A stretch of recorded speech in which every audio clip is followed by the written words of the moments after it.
La Nouvelle Femme est un film franco-italien de Léa Todorov, sorti en salle le 13 mars 2024. Il est d'une durée d'1 h 39 minutes. Dans son premier long métrage, la réalisatrice a fait en sorte de s'étaler sur la vie de la célèbre Maria Montessori et a réussi ainsi à décrocher la Salamandre d'or au festival de Salara. Médecin et pédagogue ayant relevé bien d'autres défis, elle est à juste titre incarnée par la merveilleuse Jasmine Trinca. S'occupant dans un centre pédagogique d'enfants déficients, on la montre utiliser des méthodes nouvelles adaptées à ces derniers pouvant stimuler chez eux l'éveil et une bonne cognition. On les voit alors coller des lettres les unes aux autres pour former des mots, superposer des cubes de manière réfléchie, apprendre à travers des jeux, tenter de reconnaître une personne les yeux bandés, etc.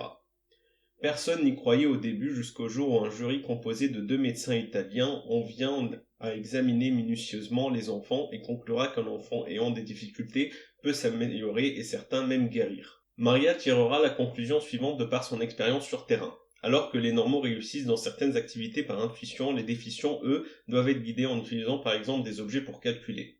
Ces derniers ont besoin de diverses stimulations qui visent aussi bien le physique que le mental. Ainsi, les soins se feront aussi sur la base de l'alternance de prises de bains chauds et de bains froids, mais aussi de la danse assortie de musique. Mais c'est là un biopic plutôt original, car à côté du personnage réel, on va trouver Lily Dalangi, incarnée par Leila Bekti, qui joue le rôle de pédagogue, un personnage fictif dans l'histoire réelle et qui combat elle aussi pour avoir sa place dans un monde d'hommes en l'an 1900.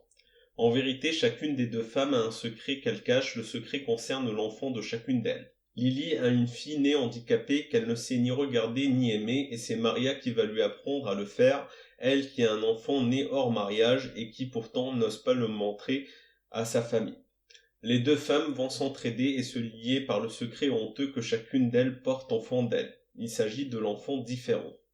Mais comme le monde est rempli d'enfants différents, on nous les montre à travers ceux présents devant nous à l'écran du film neuroatypiques choisis pour incarner en quelque sorte leur propre rôle. La méthode révolutionnaire de Maria Montessori consiste à devoir s'adapter aux possibilités et au rythme de chaque enfant, méthode qui malheureusement jusqu'aujourd'hui est réservée à une catégorie chanceuse d'enfants ayant accès aux écoles privées si coûteuses.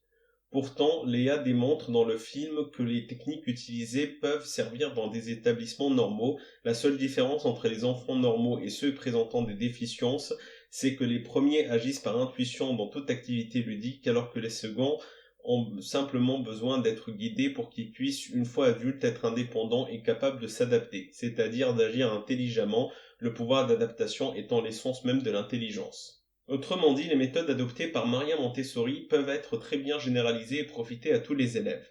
Ainsi, il n'y aura plus de problème relatif à l'affectation de l'enfant, quelle que soit sa situation, à un établissement quelconque, c'est-à-dire spécialisé ou non, privé ou public.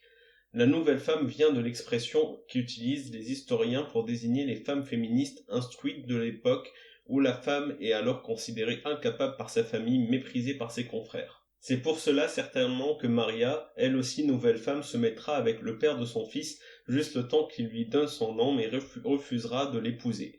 Se marier avec cet homme, quoique médecin travaillant avec elle, constituerait une entrave certainement à ses ambitions.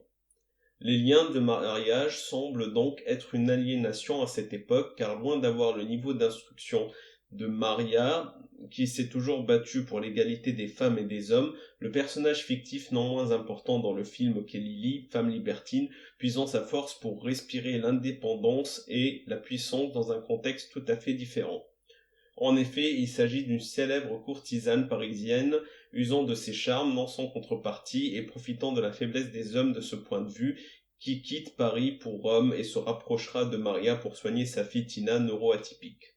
Les deux femmes fondamentalement opposées l'une à l'autre sont pareillement qualifiées de cocottes à l'époque. Le film, qui se veut féministe par excellence, n'a pu se défaire à juste titre de cette vérité, fidèle à l'époque où les exploits de Maria se déroulent.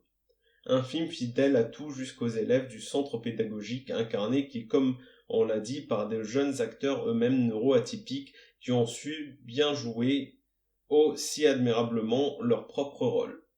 Tous sont italiens à part l'interprète de Tina, la petite française Raphaël Sonville-Kicabi, qui joue en italien et qui est si bouleversante. Le choix des enfants est en lui-même un hommage à celle qu'on nomme la Madone des enfants. C'est un film vraiment à voir, il est bien fait et retrace la vie d'une grande dame dont les méthodes inspirent enseignants, pédagogues et même parents dans tout temps.